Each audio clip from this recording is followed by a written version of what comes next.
Hello everyone. Sindhu Saraswati सभ्यता के नाम से भी जाना जाता है। ये तीनों एक ही सभ्यता के नाम हैं। आभूषण मिले, यहाँ से अस्थियां मिली, बाट मिले, मोहर, ये वो मानी जाती है 2600 बीसी से लेकर 1900 बीसी।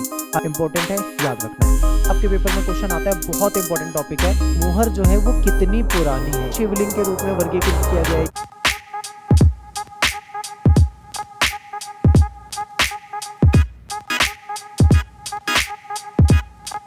Hello everyone. प्यारे बच्चों, आज की इस वीडियो में हम बात करेंगे क्लास 12th की हिस्ट्री और हमारी बुक 1 का जो चैप्टर फर्स्ट है, ईंटें, मनके और अस्थियां।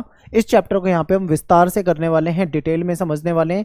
इसके नोट्स आपको हमारे टेलीग्राम चैनल पे अवेलेबल हो जाएंगे, तो उसके लिए आपको टेलीग्राम भी ज्वाइन कर लेना है। ठीक है, आपको क्या करना है, class 12th ASP new group के नाम से अपना टेलीग्राम पे ग्रुप है, उसको जाके ज्वाइन कर लें आप। आपको वहाँ पे सारे नोट्स मिलने शुरू हो जाएंगे, थोड़े समय के बाद हम डाल देंगे। और आप मुझे इंस्टा पे फॉलो कर सकते हो, एकलव्य स्टडी पॉइंट, ये मेरा यूजर नेम है। आप इस नाम से मुझे सर्च करेंगे तो आप वहाँ पे फॉलो कर सकते हैं। ठीक है, टेलीग्राम ग्रुप जरूर ज्वाइन करें, यहाँ पे आपको पीडीएफ नोट्स अवेलेबल करा दिए जाएंगे। इस चैप्टर में मेनली हमें पढ़ना है हड़प्पन सिविलाइजेशन, यानी कि इस चैप्टर में हम हड़प्पा सभ्यता के बारे में पढ़ेंगे। इसको सिंधु घाटी सभ्यता भी कहा जाता है और इसको सिंधु सरस्वती सभ्यता के नाम से भी जाना जाता है। ठीक है, यानी कि सभ्यता एक ही है पर इसके नाम कई सारे हैं। तो कहीं पे भी अगर सिंधु सभ्यता है तो भी आपको यही समझना है, हड़प्पा सभ्यता की बात आए तो भी आपको यही समझना है। ठीक है, यही है। तो अब बात करते हैं कि ये जो हड़प्पा सभ्यता है, ये जो सिविलाइजेशन है, ये कहाँ पे थी, इसका मतलब इसका भौगोलिक क्षेत्र कहाँ पे था। तो अगर आप बहुत ध्यान से मैप को देख पा रहे हैं तो ये इंडिया का मैप है। ठीक है, देखिए आज के समय में तो मैप आपको कुछ अलग तरीके से दिखता है, इस तरीके से, क्योंकि पहले क्या होता था, पहले जो भारत और पाकिस्तान है वो एक ही होते थे, बंटवारा नहीं हुआ था ना। लेकिन जब भारत और पाकिस्तान एक ही होते थे तो कुछ इस प्रकार का मैप होता था हमारा। ठीक है, तो ये जो हड़प्पन सिविलाइजेशन है ये आपको पाकिस्तान में भी दिखती है, अफगानिस्तान के कुछ क्षेत्र में भी दिखेगी और भारत में भी कुछ क्षेत्रों में आपको दिखेगी। कुछ इस प्रकार से ये जो सभ्यता है ये फैली हुई थी। तो हड़प्पन सिविलाइजेशन जो है बहुत इंपॉर्टेंट है, आपको मैप में इसके बारे में जानकारी होनी चाहिए। ठीक है, अब आगे चलते हैं, थोड़ा आराम से एक एक चीजों को समझते हुए चलते हैं। सबसे पहले तो आपको यह समझना है कि इसको किस किस नाम से जाना जाता है। इसको हड़प्पा सभ्यता कहा जाता है, इसको सिंधु घाटी सभ्यता के नाम से भी जाना जाता है, इसको सिंधु सरस्वती सभ्यता के नाम से भी जाना जाता है। ठीक है, ये तीनों एक ही सभ्यता के नाम हैं। देखिए पहले क्या माना जाता था, पहले ऐसा माना जाता था, देखिए जब हड़प्पा सभ्यता की खोज नहीं हुई थी ना, इसके बारे में जानकारी नहीं थी, ये तब की बात बता रहा हूं। तब ऐसा माना जाता था कि जो मेसोपोटामिया की सभ्यता है या जो मिस्र की सभ्यता है और जो चीन की सभ्यता है, ये दुनिया की प्राचीनतम सभ्यता है। इनको दुनिया की प्राचीन सभ्यताओं में जब भी नाम आता था तो मेसोपोटामिया की सभ्यता का नाम आता था, मिस्र की सभ्यता का नाम आता था, चीन की सभ्यता का नाम आता था। अब आपके मन में आएगा कि हड़प्पा सभ्यता का नाम क्यों नहीं आ रहा, क्योंकि लोगों को हड़प्पा सभ्यता के बारे में जानकारी ही नहीं थी।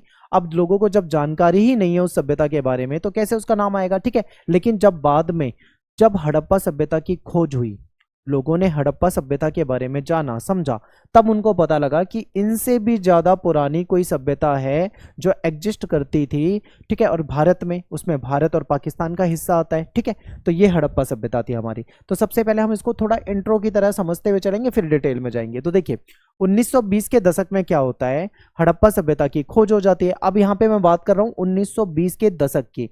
दशक का मतलब क्या होता है, 10 साल। ठीक है, 1920 के दशक की अगर मैं बात करूं तो इसका मतलब होता है 1920 से लेके 1930, यानी कि कितने साल की बात चल रही है, 10 साल की बात चल रही है। ठीक है, तो 1920 के दशक में क्या होता है, हड़प्पा सभ्यता जो थी उसकी खोज हो गई थी। उसके बाद यह ज्ञात हुआ कि हड़प्पा सभ्यता जैसी कोई सभ्यता अस्तित्व में थी। इससे पहले तो लोग जानते ही नहीं थे कि कोई इतनी प्राचीन सभ्यता भारत में भी अस्तित्व में थी या एग्जिस्ट करती थी, किसी को पता ही नहीं था।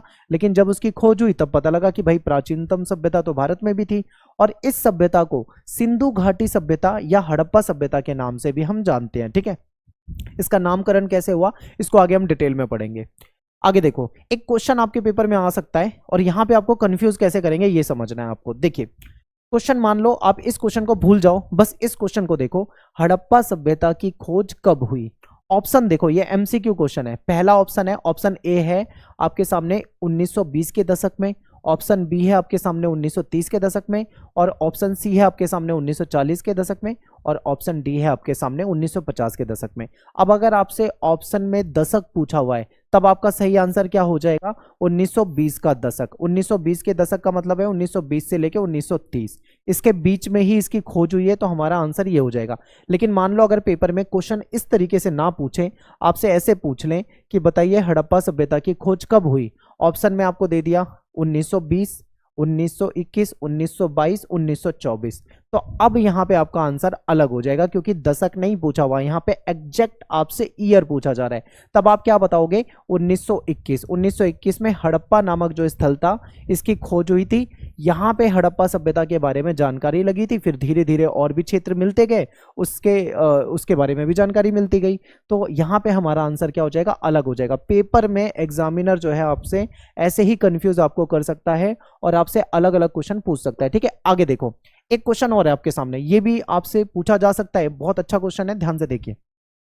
पूरे विश्व के सामने यानी कि पूरी दुनिया के सामने एक नवीन सभ्यता सिंधु घाटी सभ्यता की जो खोज हुई है इसकी घोषणा कब की गई थी? यानी कि पूरी दुनिया के सामने एक अनाउंसमेंट कर दिया गया था, अनाउंसमेंट में ये कहा गया था कि एक नई सभ्यता यानी कि एक नवीन सभ्यता की खोज हो गई है।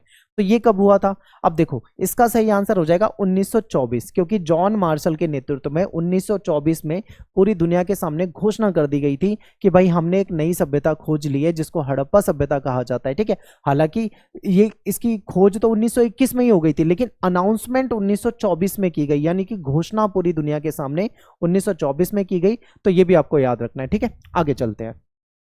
अब देखो, मैंने आपको बताया था ना स्टार्टिंग में कि पहले जब हड़प्पा सभ्यता की खोज नहीं हुई थी तो ऐसा माना जाता था कि जो मिस्र की सभ्यता है, ये जो सभ्यता है इसे मिस्र की सभ्यता कहा जाता था। ठीक है, आप देख पा रहे होंगे इसको, ये इजिप्ट वाला जो हिस्सा है। और दूसरी सभ्यता है जिसको हम कहते हैं मेसोपोटामिया की सभ्यता। आपने क्लास 11th में मेसोपोटामिया के बारे में पढ़ा होगा। इसमें इराक वाला हिस्सा या जो सीरिया दिख रहा है आपको, ये वाला हिस्सा इसके अंतर्गत आता था। ठीक है, तो इनको प्राचीन सभ्यता माना जाता था। फिर इसके बाद चाइना की सभ्यता हो गई। ठीक है, और इन्हीं के आसपास एक और सभ्यता थी जिसको कहा जाता था हड़प्पा की सभ्यता। ठीक है, लेकिन हड़प्पा सभ्यता के बारे में ज्यादा जानकारी नहीं थी। तो ये कहाँ पे फैली थी? इसका विस्तार कुछ इस तरीके से था, जिसमें अफगानिस्तान का हिस्सा भी आ गया, पाकिस्तान का हिस्सा भी आ गया, भारत का हिस्सा भी आ गया। हालांकि पहले पाकिस्तान भारत का ही पार्ट होता था, लेकिन अब बंटवारा हो गया, पाकिस्तान अलग देश हो गया, भारत अलग है, तो इसमें हमको इस तरीके से भी समझना है। ठीक है, तो ये हमें मैप में थोड़ा सा हमने समझ लिया। आगे चलते हैं, अब देखते हैं कि हड़प्पा की खोज कैसे हुई। ठीक है, तो देखिए क्या था, एक अच्छी सी एक इंटरेस्टिंग सी स्टोरी है, इसको आपको बहुत ध्यान से देखना है कि हुआ क्या। कि जो पंजाब है, ठीक है, मैप में देखिए एक बार, देखिए आप मैप में देखते हैं तो ये पंजाब है। आप ये सोचते होंगे कि पंजाब केवल भारत में है, तो आप गलत सोचते हो। पंजाब का कुछ हिस्सा पाकिस्तान में भी चला गया था बंटवारे में, यानी पंजाब का कुछ हिस्सा पाकिस्तान में भी है और कुछ हिस्सा भारत में भी है। तो हम भारत वाले पंजाब के बारे में जानते हैं।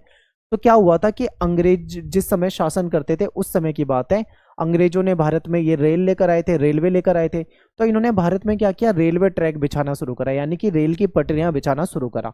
तो पंजाब जो था, आज से लगभग 170 साल पहले की बात है कि 170 साल पहले पंजाब जो था, यहाँ पे पहली बार रेल की लाइन यानी कि रेलवे ट्रैक बिछाने का काम शुरू हुआ। अब इसके लिए क्या करना था, खुदाई करनी थी, यानी कि खुदाई का काम चल रहा था। अब खुदाई का काम चल रहा था तो खुदाई के दौरान जो इंजीनियर लोग थे जो उत्खनन करवा रहे थे, अचानक से उनको हड़प्पा पुरास्थल मिल गया, यानी कि उनको एक खंडर मिल गया। अब उसमें क्या था, पक्की ईंटें थी, खंडर था। इन्होंने सोचा कि यार ये कभी किसी का शायद घर रहा होगा, इन्होंने ज्यादा ध्यान नहीं दिया उस पर। वो हड़प्पा का पूरा स्थल था, इनको समझ में नहीं आया, इन्होंने सोचा कि किसी का घर रहा होगा या नॉर्मल कोई बिल्डिंग रही होगी। इन्होंने क्या करा, ईंटें निकाल ली, यानी जो पक्की ईंटें थी, मजबूत ईंटें थी, उसको निकाला और उसका इस्तेमाल रेलवे ट्रैक बिछाने में कर लिया। ठीक है, तो ये स्थान जो था आधुनिक समय में पाकिस्तान में है। और इन कर्मचारी जो थे, ये जो भी इसमें काम कर रहे थे, उन्होंने इसको खंडर समझ लिया था और यहाँ की हजारों ईंटों को वो उखाड़ कर ले गए और रेलवे ट्रैक को बिछाने में इन्होंने ईंटों का इस्तेमाल कर लिया। लेकिन ईंटों का इस्तेमाल कर लिया पर ये समझ नहीं पाए कि ये हड़प्पा सभ्यता की ईंटें हैं, यानी कि कभी यहाँ पे कोई सभ्यता होती थी जिसको हम हड़प्पा सभ्यता बोलते हैं, इसके बारे में ये समझ नहीं पाए बिल्कुल भी। ठीक है, आगे देखो क्या होता है।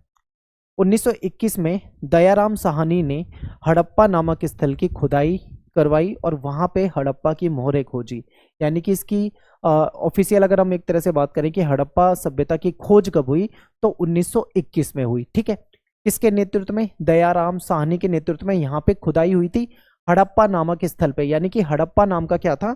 एक स्थल था, एक स्थान था। हड़प्पा नाम का एक स्थान था, वहां पे खुदाई का काम चल रहा था और खुदाई में कुछ मोहरें मिल गई। ठीक है, कुछ सील मिल गई, मोहरें मिल गई। अब ये मोहरें खोज ली गई तो इससे पता लगा कि भाई यहाँ पे कोई सभ्यता रही होगी। ठीक है, 1921 में। फिर एक साल के बाद 1922 में क्या हुआ? आर.डी. बनर्जी, जिनको रखालदास बनर्जी कहा जाता है, इनके नेतृत्व में मोहनजोदारो नाम की एक जगह थी, वहां पे भी इन्होंने खुदाई का काम शुरू करवाया। अब यहाँ पे भी खुदाई हुई तो यहाँ पे भी इनको वैसी ही मोहरें मिल गई जैसे कि हड़प्पा में मिली थी। यानी कि दोनों जगह से इनको क्या मिल गई? मोहरें मिल गई और एक जैसी मोहरें थी। तो इससे इतिहासकार जो थे उन्होंने ये समझ लिया कि यहाँ पे क्या है, कोई ना कोई सभ्यता रही है। ठीक है, यहाँ पे कोई ना कोई सभ्यता रही है जिसका नाम हड़प्पा सभ्यता रखा गया। अब हड़प्पा सभ्यता ही क्यों रखा गया? क्योंकि सबसे पहले जो खोज हुई थी, जो मोहरें मिली थी, वो हड़प्पा से मिली थी। यानी हड़प्पा नामक स्थल से सबसे पहले मिली थी मोहरें, तो इसीलिए इसका नाम ही रख दिया गया हड़प्पा सभ्यता। ठीक है, तो ये सिंपल सा था, आपको यही समझना था। मैं आपको डायरेक्ट भी बता सकता था, वो रेल वाली स्टोरी बताने की वैसे जरूरत नहीं थी, लेकिन फिर भी बता दिया। आपको याद रखना है फ्यूचर में कि ऐसा ऐसा हो चुका है। ठीक है, आगे देखते हैं क्या होता है। इसके बाद ऐसा अंदाजा लगाया गया कि ये दोनों क्षेत्र यानी हड़प्पा और मोहनजोदड़ो जो हैं वो एक ही संस्कृति के पार्ट हैं, क्योंकि दोनों के यहाँ जो मोहरें मिली थी वो एक जैसी थी। सन 1924 में भारतीय पुरातात्विक सर्वेक्षण के डायरेक्टर जनरल थे जिनका नाम था सर जॉन मार्शल। ठीक है, ये जॉन मार्शल याद रखना है, इंपॉर्टेंट है। इन्होंने पूरी दुनिया के सामने एक नई सभ्यता की खोज की घोषणा कर दी। कब की थी? 1924 में। अभी अब मैंने एमसीक्यू में क्वेश्चन रखा था ना, तो ये वाला क्वेश्चन भी था, ये पूछा जा सकता है। ठीक है, तो ये आपको यहाँ पे समझना है कि इस तरीके से हड़प्पा सभ्यता की खोज होती है और पूरी दुनिया के सामने 1924 में इसको रखा जाता है। हालांकि खोज तो इसकी 1921 में ही हो गई थी। ठीक है, और 170 साल पहले भी हो सकती थी अगर वो लोग समझ जाते कि ये जो ईंटें ले जा रहे हैं किस चीज के, लेकिन वो समझ नहीं पाए, वरना इसकी खोज और पहले हो जाती। ठीक है, अब देखो, अब आपके मन में आएगा कि मैंने यहाँ पे आपको बताया है कि हड़प्पा सभ्यता की खुदाई जब हुई थी यहाँ पे हड़प्पा और मोहनजोदड़ो में, तो वहां पे मुहरें मिली थी। क्या केवल मुहरें मिली थी? तो हमारा आंसर होगा नहीं, मुहरें केवल नहीं मिली, और भी बहुत सारा सामान मिला। तो क्या क्या खुदाई में मिला? तो देखिए, वहां पे कुम्हार का चाक मिला, यानी कुम्हार जिससे बर्तन बनाता है वो चाक मिला। मिट्टी के बर्तन मिले, यानी कि मृदभांड मिले। ठीक है, और क्या मिला? वहां पे मूर्तियां मिली, उपकरण मिले। उपकरण यानी टूल, जैसे खेती करने के लिए कोई उपकरण यूज करते हैं या मनके बनाने के लिए कोई उपकरण यूज करते हैं, तो कुछ टूल्स भी वहां पे मिल गए थे। और क्या मिला? वहां पे अन्नागार मिले, यानी कि जो अनाज को स्टोरेज करने के लिए उन्होंने जगह बनाई होती थी जिसमें लंबे समय तक अनाज को ये रख सकें, तो उसको अन्नागार कहा जाता है। अन्नागार यहाँ पे मिला, ईंट यहाँ पे मिली, मनके मिले यहाँ पे। ठीक है, और क्या मिला आगे देखते हैं। आभूषण मिले, यहाँ से अस्थियां मिली, बाट मिले, मोहरें मिली, ये सारा सामान मिल गया। यानी कि खुदाई जब कराई गई तो ये सारा सामान मिला, ये सारी वस्तुएं मिली, जिससे कि पता लगता है कि यहाँ पे कोई सभ्यता थी और उसको हड़प्पा सभ्यता के नाम से या फिर सिंधु घाटी सभ्यता के नाम से हम लोग जानते हैं। ठीक है, तो ये हो गया। आगे देखते हैं, आगे ये देखते हैं कि हड़प्पा सभ्यता का जो काल है वो क्या था, यानी कि इसका समय क्या था, किस ड्यूरेशन में ये सभ्यता पनपी। तो देखो, इसका जो मैच्योर एज मानी जाती है वो मानी जाती है 2600 बीसी से लेके 1900 बीसी। हालांकि जो विद्वान है उस पर एक मत नहीं है, विद्वानों ने अलग अलग डेट बताई है, लेकिन हमको एनसीईआरटी की डेट को सही मानना है और एनसीईआरटी की डेट के अकॉर्डिंग ये 2600 बीसी से लेके, बीसी का मतलब यहाँ पे ईसा पूर्व है। ठीक है, 2600 ईसा पूर्व से लेके 1900 ईसा पूर्व में। अब आपके मन में ये क्वेश्चन आ सकता है, वैसे ज्यादातर बच्चों के मन में क्वेश्चन नहीं आएगा, लेकिन कुछ बच्चे नहीं समझते, उनके मन में आएगा कि आप तो गलत बता रहे हो, ये उल्टा कैसे हो गया? 2600 बीसी से 1900 बीसी, यानी 2600 से बढ़ना चाहिए ना, 2700, 2800, 2900 इस तरीके होना चाहिए, लेकिन आपने तो 2600 से 1900 बता दिया। तो मैं गलत नहीं बता रहा हूं, मैं सही बता रहा हूं।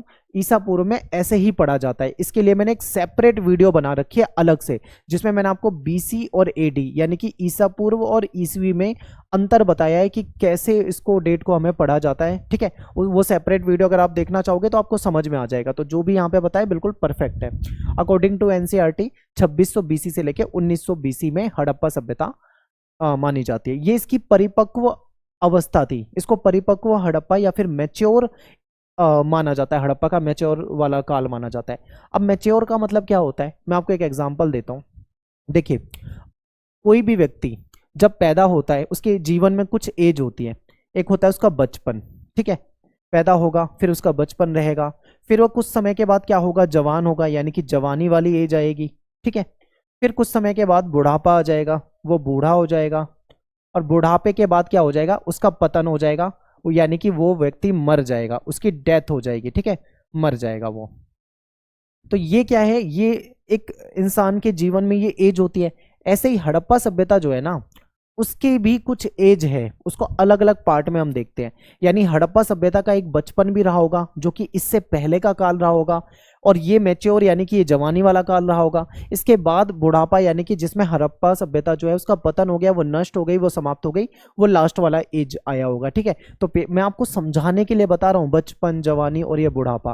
पेपर में मत लिखना, ठीक है, ऐसे लिखना नहीं, आपको समझ लेना है। यानी कि ये जो काल है ये मैच्योर हड़प्पा काल है, मेनली हमको इसी के बारे में पढ़ना है पूरे चैप्टर में, ठीक है। लेकिन इसको हम अलग अलग हिस्सों में कैसे बांट के पढ़ सकते हैं, इसको समझ लीजिए। देखिए, बस इतना ही याद रखना है आपको कि जब प्रारंभिक अवस्था थी हड़प्पा सभ्यता की, यानी कि बचपन वाला काल था, उसको 6000 बीसी से लेके 2600 बीसी यानी कि 6000 ईसा पूर्व से लेके 2600 ईसा पूर्व के आसपास माना जाता है, ठीक है।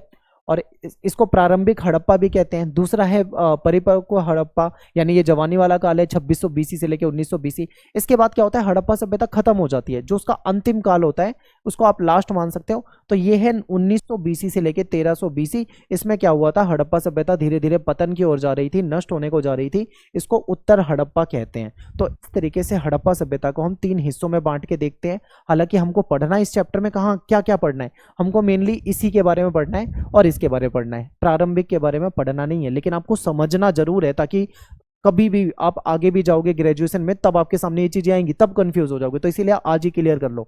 यानी हड़प्पा का जो प्रारंभिक अवस्था है, जिसको हम एक तरह से बचपन मान सकते हैं, जिसमें ये जो सभ्यता थी ज्यादा फली फूली नहीं थी, ठीक है। इन्होंने कृषि करना सीखा होगा, धीरे धीरे शिकार करना सीखा होगा, व्यापार करना सीखा होगा। तो ये जो एज है ये है इनकी प्रारंभिक अवस्था, ठीक है। इसके बाद है परिपक्व हड़प्पा। परिपक्व हड़प्पा में क्या था, 2600 बीसी से लेके 1900 बीसी वाला काल, इसके बारे में हमको पढ़ना है पूरे चैप्टर में। फिर तीसरा है उत्तर हड़प्पा, इसमें 1900 बीसी से लेके 1300 बीसी वाले समय को पढ़ना है, ठीक है। इंपॉर्टेंट है, याद रखना है। अब चलते हैं हम सीधा आगे टॉपिक पे। अब हाँ, एक क्वेश्चन ये बनता है कि हड़प्पा सभ्यता को हड़प्पा सभ्यता ही क्यों कहा जाता है, या फिर इसको सिंधु घाटी सभ्यता क्यों कहा जाता है, इसका नामकरण कैसे हुआ। तो नामकरण में सबसे पहले हम जानते हैं कि हड़प्पा सभ्यता क्यों कहा जाता है। तो देखिए, ये जो सभ्यता थी ना, इसकी जो खोज हुई थी, सबसे पहले इसकी खोज कहाँ पे हुई थी भाई, इसकी खोज जो हुई थी वो हड़प्पा नामक स्थान पे हुई थी। किस नाम का स्थान है, हड़प्पा नाम का। यानी हड़प्पा नाम का एक नगर था, एक शहर था, वहां पे खुदाई हुई थी सबसे पहले उसके सबूत भी वहीं पे मिले थे। इसका नाम क्या पड़ गया, हड़प्पा सभ्यता, इसका नाम ही पड़ गया। इसको अंग्रेजी में हड़प्पन सिविलाइजेशन कहा जाता है, ठीक है। ये तो पता लग गया हड़प्पा सभ्यता क्यों कहते हैं। आगे चलते हैं। दूसरा पॉइंट है कि इसको भाई सिंधु घाटी सभ्यता क्यों कहते हैं। हालांकि इस पे भी मतभेद है, मैं आपको बताऊंगा, लेकिन समझ लीजिए कि सिंधु घाटी सभ्यता इसको क्यों कहा जाता है। तो देखिए, एक नदी थी जिसको सिंधु नदी कहा जाता था, और उस नदी के किनारे बसी हुई ये सभ्यता मानी जाती है, इसीलिए इसका नाम क्या पड़ गया, सिंधु घाटी सभ्यता। अंग्रेजी में हम इसको क्या बोलते हैं, इंडस वैली सिविलाइजेशन, ठीक है, ये बोलते हैं हम इसको अंग्रेजी में। तो ये हो गया। अब एक चीज आपको याद रखनी है, देखो विद्वानों में मतभेद क्यों है। कुछ विद्वान कहते हैं कि इसको सिंधु घाटी सभ्यता बोलना ही नहीं चाहिए। क्यों, क्योंकि ये केवल सिंधु घाटी के किनारे में नहीं बसी थी, बाद में पता लगा कि ये तो बहुत दूर दूर तक बसी हुई सभ्यता थी, ठीक है। बहुत इंपॉर्टेंट है ये। आगे देखते हैं, हड़प्पा सभ्यता की भौगोलिक स्थिति। यानी हड़प्पा सभ्यता जो थी, इसकी भौगोलिक स्थिति क्या है, कैसे ये बसी हुई थी, कहाँ पे ये बसी हुई थी, इसको हमें मैप में समझना होगा। तो देखिए, ये आपके सामने मैप है, बहुत ध्यान से एक बार मैप को देखो, अच्छे तरीके से देखो।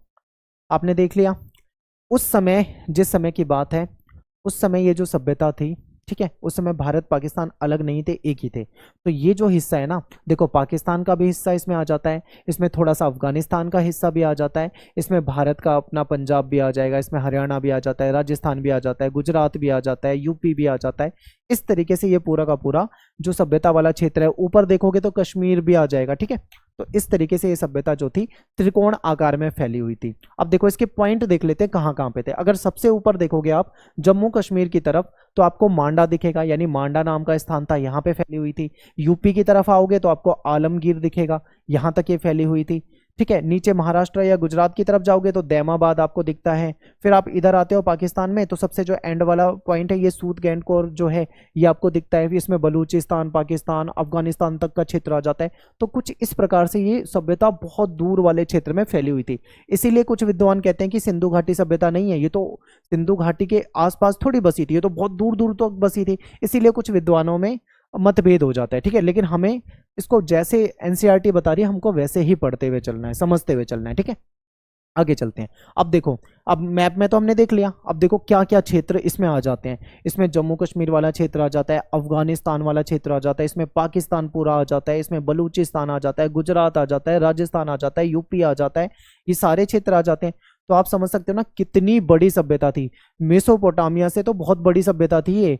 चीन की सभ्यता और जो हम मिस्र की सभ्यता से अगर कंपेयर करें तो उनके मुकाबले ये बहुत बड़े क्षेत्र में फैली हुई सभ्यता थी, बहुत विशाल सभ्यता थी। ठीक है, जो भारत में है और पाकिस्तान में भी इसके कुछ हिस्से हैं। ठीक है, आगे देखते हैं। हड़प्पा सभ्यता में निर्वाह के तरीके, यानी कि जो लोग हड़प्पन सिविलाइजेशन के समय में रहते थे वहां पे, वो अपना जीवन निर्वाह कैसे करते थे। ठीक है, हर कोई अपना जीवन निर्वाह के लिए कोई ना कोई तो काम करता है ना, तो ये लोग क्या काम करते थे, ठीक है, ये हमको समझना है। तो देखते हैं। देखिए, ये लोग अपने जीवन निर्वाह के लिए कई सारे काम करते थे। जैसे कि ये लोग कृषि करते थे, यानी कि खेती करते थे, ये पशुओं को पालते थे, ठीक है, व्यापार भी करते थे, शिकार भी करते थे। तो ये इनके कुछ जीवन निर्वाह के तरीके हैं या फिर निर्वाह के तरीके हैं, सिंपल। अब हमें एक एक करके ना ये सारे पॉइंट पढ़ने हैं। कृषि को सबसे पहले हम देखते हैं कि कृषि में क्या है। तो देखो, हड़प्पा सभ्यता के जो लोग हैं ये खेती करना जानते थे, खेती करते थे। ये गेहूं उगाते थे, जौ उगाते थे, दाल उगाते थे, सफेद चना उगाते थे, तिल, बाजरा, चावल इत्यादि उगाते थे। अब चावल जो है ना, चावल के सबूत बहुत कम मिले हैं, बहुत कम मिले हैं। तो ऐसा माना जा सकता है कि शायद ये लोग चावल को बहुत कम उगाते हों, चावल की खेती बहुत कम करते हों, बाकी चीज़ों के अनाज के दाने खूब मिले हैं। ठीक है, तो ये हो जाएगा कृषि। अब पशुपालन, क्योंकि हमने पढ़ा था कि ये लोग पशुपालन भी करते थे, तो हड़प्पा सभ्यता के जो लोग थे ये पशुओं को पालते थे। ठीक है, उससे इनको दूध, मांस वगैरह, चमड़ा वगैरह मिल जाता होगा। तो ये भेड़ को पालते थे, बकरियों को पालते थे, भैंस पालते थे, मवेशियों को पालते थे, सूअर को पालते थे। ठीक है, तो ऐसे जानवरों को ये लोग क्या करते थे, पाला करते थे। ये लोग व्यापार भी करते थे। अब हड़प्पा सभ्यता का व्यापार मेसोपोटामिया की सभ्यता से भी होता था। इनका केवल अपने देश के अंदर व्यापार नहीं था बल्कि देश के बाहर भी व्यापार था, बहुत दूर दूर तक व्यापार था। तो हड़प्पा सभ्यता के लोग व्यापार भी करते थे, यानी कि ट्रेड भी करते थे। मिस्र के साथ व्यापार करते थे, इराक के साथ करते थे, ईरान के साथ व्यापार करते थे। इनका व्यापार ओमान के साथ भी होता था। ओमान से तो ये तांबा वगैरह लिया करते थे। ठीक है, तो इस तरीके से व्यापार ये करते थे। नेक्स्ट है हमारा शिकार। बताइए, तो अगला पॉइंट है शिकार। तो देखिए, हड़प्पा सभ्यता के जो लोग थे ना, ये लोग शिकार भी करते थे। ठीक है, और जानवरों की हड्डियां मिली हैं, उससे कुछ सबूत मिले हैं जिससे पता लगता है कि ये लोग शिकार करना जानते थे। इनके पास शिकार की तकनीक रही होगी उस समय में, तीर वगैरह जो भी इनके पास हथियार रहे होंगे वो सब ये यूज करते थे। नेक्स्ट है हड़प्पा सभ्यता में कृषि प्रौद्योगिकी, यानी हड़प्पा सभ्यता जो है यहाँ पे जो कृषि होती थी तो उसमें कौन सी टेक्नोलॉजी का इस्तेमाल करते थे। ठीक है, क्योंकि कृषि करते हैं तो जाहिर सी बात है पानी भी लाते होंगे। पानी लाने के लिए क्या तकनीक यूज करते हैं। अब कृषि करते हैं तो ये खेतों की जुताई भी करते होंगे, तो खेत को कैसे जोतते थे ये भी टेक्नोलॉजी पता होनी चाहिए। फसलों को कैसे काटते थे। ठीक है, तो टेक्नोलॉजी क्या यूज करते थे, प्रौद्योगिकी क्या यूज करते थे, इसको देख लेते हैं। तो देखिए, ये जो लोग थे ये पत्थर के फलक वाले औजार यूज करते थे। ये लोग लकड़ी के हल से खेत की जुताई करते थे। नहर जो होती थी, नहरों से पानी ले लेते थे अपने खेतों में सिंचाई करने के लिए। कुएं से पानी ले लेते थे ये लोग सिंचाई करने के लिए। वृषभ यानी कि जो बैल होते हैं, बैलों का प्रयोग करते थे, क्योंकि बैलों के कंधों पे हल रख के खेत को जोता करते थे। ठीक है, तो अब देखते हैं कि करके पॉइंट। देखिए, हड़प्पा सभ्यता में ना एक मुहर मिली है। अब मुहर में वृषभ मिला है, वृषभ मतलब बैल मिला है। बैल की देखो ऐसी ये इमेज मिली है मुहर के अंदर, ध्यान से देखो ये बैल है। और इससे जो इतिहासकार हैं उन्होंने अंदाजा लगाया है कि हड़प्पा के जो निवासी थे वो खेत को जोतने के लिए बैल का प्रयोग करते थे। ठीक है, बैलों का प्रयोग किया जाता था। और हल के भी सबूत मिले हैं। चोलिस्तान और बनावली, यहाँ पे मिट्टी के बने हुए हल के प्रतिरूप, यानी मिट्टी से जो हल के जो मॉडल बने हुए थे वो मिले हैं। इससे अंदाजा लगाया गया है कि खेतों में हल का प्रयोग किया जाता था और हल से जुताई की जाती थी। तो देखो, ये आप पिक्चर देख पा रहे हैं मेरे पीछे कुछ इमेज। यहाँ पे आपको दो बैल दिखाई दे रहे हैं, इनके कंधे पे इन्होंने ये लकड़ी का ये बांध रखा है। और इसके हाथ में जो है, जैसे पैर के पास से ये जमीन में खोद रहा है, जमीन की खुदाई करी जाती थी। इसको हल कहा जाता है, ठीक है, हल से जुताई होती थी। आज के समय में तो ये टेक्नोलॉजी नहीं रही है, ना के बराबर यूज होता है। अब के समय में ट्रैक्टर ट्रॉली वगैरह हो गए हैं, बहुत जल्दी खेतों की जुताई हो जाती है, लेकिन 4000 5000 साल पीछे जाओगे तो यही तकनीक इनके पास थी। तो ये तो हो गई इनकी जुताई, ठीक है। अब बात कर लेते हैं जुते हुए खेत के सबूत कहाँ से मिले। तो राजस्थान में एक जगह है जिसको कालीबंगन कहा जाता है, यहाँ पे जुते हुए खेत के सबूत मिले। अब जब खेतों की जुताई हो जाती है ना, तो खेत कुछ इस तरीके से देखने को मिलता है, ठीक है, ऐसा खेत देखने को मिलता है। तो यहाँ से कुछ सबूत मिले और ऐसा माना जाता है कि यहाँ पे एक साथ अलग अलग फसलें उगाई जाती थी।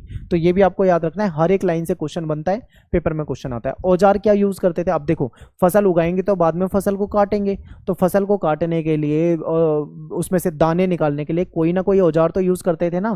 तो ये लोग क्या करते थे, फसल की कटाई के लिए पत्थर के औजार बनाते थे, कुछ इस प्रकार के इनके औजार होते थे और इसका इस्तेमाल करते थे, ठीक है, जिसमें लकड़ी के हत्थे लगे होते थे। जैसे देखो, ये लकड़ी का हत्था लगा है, अब यहाँ पे तो आपको ये धातु दिख रही है, मैंने ऐसे इमेज लगा दी, लेकिन यहाँ पे ये पत्थर लगाते थे, लकड़ी का हत्था होता था और यहाँ पे पत्थर लगा लेते थे। इस तरीके से अपनी फसलों को यूं यूं करके ये काट लेते थे, ठीक है।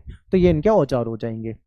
सिंचाई, सिंचाई के लिए ये लोग नहरों से पानी ले लेते थे, कुएं से पानी ले लेते थे और सिंचाई कर लेते थे। तो सिंचाई के लिए नदी नहर का पानी यूज में लाया जाता था। अफगानिस्तान में जो शोरतु गई है, यहाँ पे नहरों के कुछ सबूत मिले हैं, जिससे पता लगता है कि यहाँ पे नहरें होती थी, यहाँ से पानी लेते थे और खेतों में पानी पहुंचाते थे। कई जगह पे कुएं से भी पानी लिया जाता था, ठीक है, जलाशय हो गया, कोई तालाब हो गया, ठीक है, तो उससे पानी ले लिया जाता था। जैसे कि धौलावीरा जो है, धौलावीरा में जलाशय के सबूत मिले हैं, तो शायद इनका प्रयोग ये खेती में करते होंगे। कुएं कई जगह पे आपने देखा होगा गांव वगैरह में कुएं का यूज होता था। कुछ इस प्रकार से कुएं होते थे, उसमें रस्सी डाल के पानी खींचा जाता था। इसका भी प्रयोग ये लोग करते थे सिंचाई के लिए, ठीक है, क्योंकि मोटर वगैरह तो होती नहीं थी उस जमाने में, तो इनको हाथ से ही करना पड़ता होगा। तो इस तरीके से ये क्या करते थे, कुएं के द्वारा भी सिंचाई करते थे। अगला टॉपिक है हमारा मोहनजोदारो, बहुत इंपॉर्टेंट है, यहां से क्वेश्चन आपके पेपर में बनता है, ठीक है। आगे देखते हैं।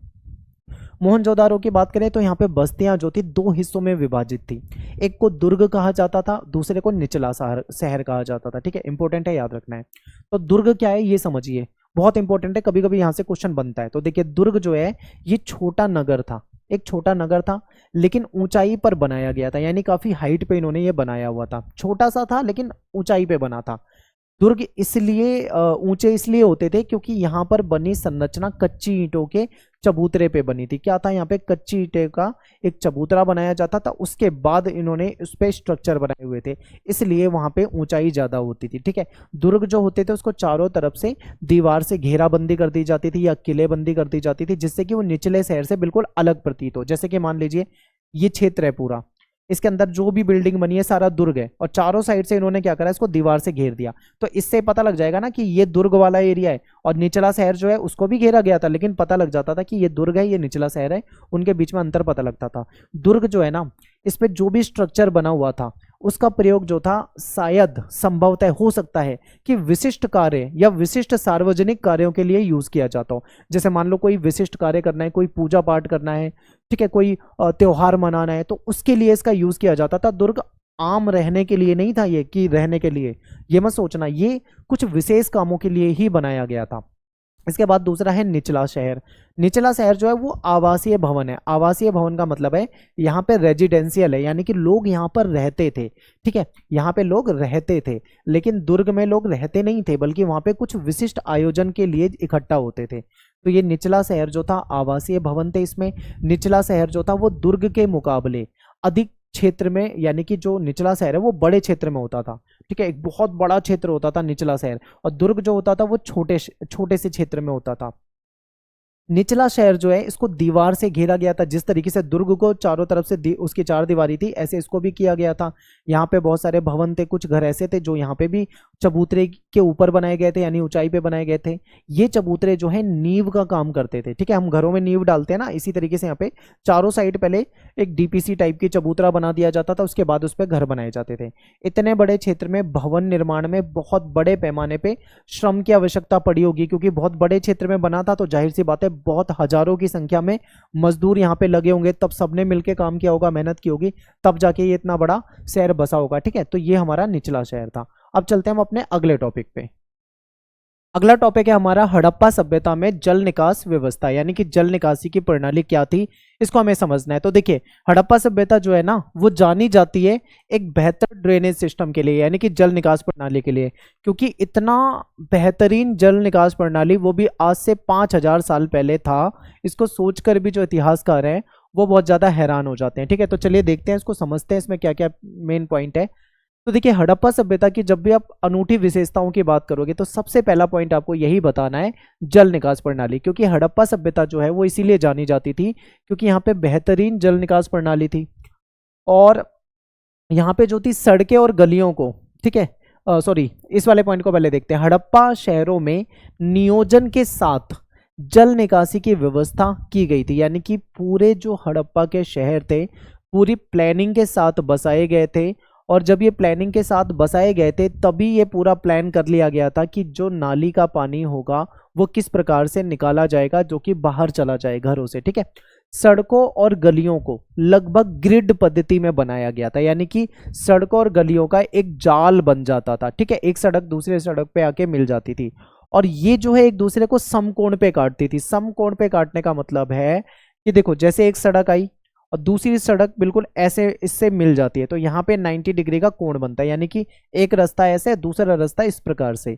तो ये समकोण होते हैं। समकोण में क्या होते हैं, जो उसके अगल बगल में घर होते हैं वो बिल्कुल अच्छे से प्लान करके बनाए जाते हैं। लेकिन आपने देखा होगा कि कुछ ऐसे अनऑथराइज कंस्ट्रक्शन आज की डेट में, देखो आज की डेट में आप देखोगे कि कई सारी ऐसी कॉलोनियां होती हैं जहां पे क्या होता है, कोई रास्ता ऐसे जा रहा होता है, अब ऐसे कोई टेढ़ा रास्ता जा रहा होगा, कोई दूसरा रास्ता ऐसे मिल जाएगा, तो एक तो 90 डिग्री पे नहीं मिल पाएगा पहला तो ये, और जो इस पे जो प्लॉट होंगे, जो मकान होंगे वो आड़े तिरछे होंगे, किसी का फ्रंट बहुत ज्यादा होगा, किसी का बहुत बेकार होगा, इस तरीके के बनेंगे। तो ऐसा हड़प्पा में नहीं था, बिल्कुल समकोण पे सड़कें एक दूसरे को काटती थी, ग्रिड पद्धति थी, एक जाल सा बन जाता था। ठीक है, और हड़प्पाई जो भवन होते थे, जो वहाँ पे घर होते थे, उसमें जब ध्यान से देखा गया तो ऐसा पता लगा कि यहाँ पे ना नालियाँ जो हैं, नालियों के साथ साथ गलियाँ बनाई गई थी, यानी कि नाली बना दी गई। ठीक है, इसके साथ जैसे ये दोनों तरफ नालियाँ हैं, बीच में एक गली बना दी गई, यानी सड़क बना दी गई। ठीक है, उसके बाद गलियों के अगल बगल में, यानी ये जो गली है इसके अगल बगल में क्या कर दिया इन्होंने,